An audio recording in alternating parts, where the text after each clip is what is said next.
એ લોકોએ કર્યું છે, એને સૂચના પ્રદેશના એક બે નેતાઓએ આપી છે. ક્યાંક ને ક્યાંક મને એવું લાગે છે ખેડૂતોનો જે મારી સાથેનો પ્રેમ હતો, આ પ્રેમની વચ્ચે દિવાલ ઉભી કરવા માટે ખોટું ષડયંત્રના ભાગરૂપે ખોટી રીતે રાજુ કરપડા ડરપોક છે, રાજુ કરપડા ડરીને ભાગી ગયા છે, રાજુ કરપડાને સપનની સાથી નથી, આવી વાહિયાત વાતો એ લોકો દ્વારા કરવામાં આવી જે લોકો માટે મેં તનતોડ મહેનત કરી હતી. મહત્વની વાત એ છે કે આમ આદમી પાર્ટી દ્વારા ખેડૂતોની વચ્ચે જવા માટે ક્યાંક ને ક્યાંક કિસાન બચાવો યાત્રા સૌરાષ્ટ્રમાં કાઢવામાં આવી. આ યાત્રાનો જે ફિયાસ્કો થયો છે એના પરથી દેખાઈ આવે છે ખેડૂતોએ આમ આદમી પાર્ટીથી મોઢું ફેરવી લીધું છે. હું પણ એ પાર્ટી સાથે વર્ષો સુધી રહ્યો.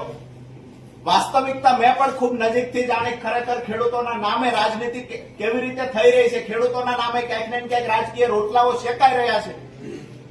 મહાભારતની અંદર કૃષ્ણએ કહ્યું છે કે સત્તા માટે થઈ અને પોતાના કોઈ જો અન્યાયનો રસ્તો અપનાવે, સત્તા માટે થઈને ખોટા રસ્તે જો પોતાના જઈ રહ્યા હોય તો એની સામે પણ લડવું જોઈએ. આવું મહાભારતમાં કૃષ્ણએ અર્જુનને કીધું છે. અને હું એવું માનું છું કે મારા ખેડૂતોના નામે જ્યારે કોઈ રાજનીતિ કરી રહ્યા હોય ત્યારે ખરેખર વાસ્તવિકતા ખેડૂતોની વચ્ચે લઈ જવી જોઈએ. કોઈ પણ પાર્ટી ભૂતકાળમાં પણ ખેડૂતોના નામે ઘણી વખત રાજકીય પાર્ટીઓએ રોટલા શેક્યા છે. મને એવું લાગે છે કે આવનાર સમયમાં જેવી રીતે સુરેન્દ્રનગર જિલ્લાની અંદર ખેડૂતોને અભિપ્રાય લેવામાં આવ્યો, તમામ ખેડૂતોની એક વાત હતી કે રાજુ કરપડા જ્યાં જાય ત્યાં અમે એની સાથે છીએ. હું એવું માનું છું કે સુરેન્દ્રનગરના કાર્યક્રમો પછી જે સૌરાષ્ટ્રમાંથી ખેડૂતોના ફોન આવ્યા, ખેડૂત આગેવાનો મળવા આવ્યા, છેલ્લા 5 દિવસથી મેં તમામ જિલ્લાઓમાં આગેવાનો સાથે મીટિંગ કરી છે. એના પરથી ખેડૂત આગેવાનોને મળી અને એક નવો નિર્ણય લીધો છે કે અહીંયા આમ આદમી પાર્ટી ખેડૂતોના હિતની વાત કરે છે, એ જ આમ આદમી પાર્ટી અહીંયા દેણા માફીની વાત કરે છે.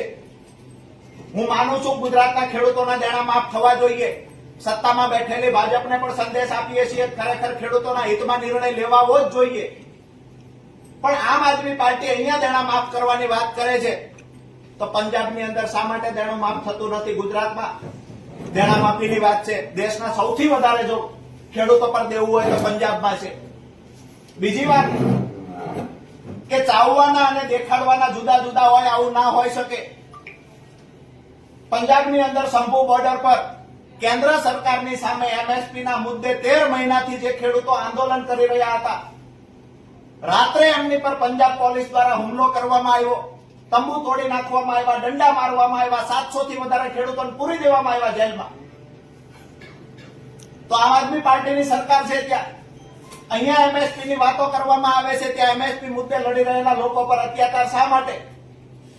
તો મારું સ્પષ્ટ માનવું છે ક્યાંક ને ક્યાંક તમામ રાજકીય પાર્ટીઓ ખેડૂતોનો હાથો બનાવીને ખેડૂતોનો ઉપયોગ કરતા હોય એવું લાગે છે. તો આવનાર દિવસોમાં એટલે કે આવતી 19 તારીખથી 24 તારીખ સુધી તુલસી શ્યામથી અમે કિસાન સંકલ્પ યાત્રાની શરૂઆત કરીએ છીએ. જે તુલસી શ્યામથી સાવરકુંડલા, સાવરકુંડલાથી અમરેલી, અમરેલીથી બગસરા ધારી, ત્યાંથી વિસાવદર, માળિયા હાટીના, કેશોદ, જામનગર, મોરબી, રાજકોટ, જસદણ થઈને સુદામડા ગામે 24 તારીખે સમાપન થશે આ કાર્યક્રમ.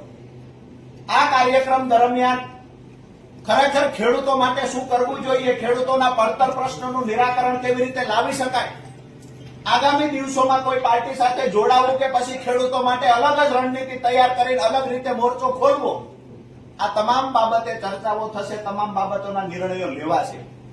આજ દિવસ સુધી કોઈ એવું માનતું કે ખેડૂતોનું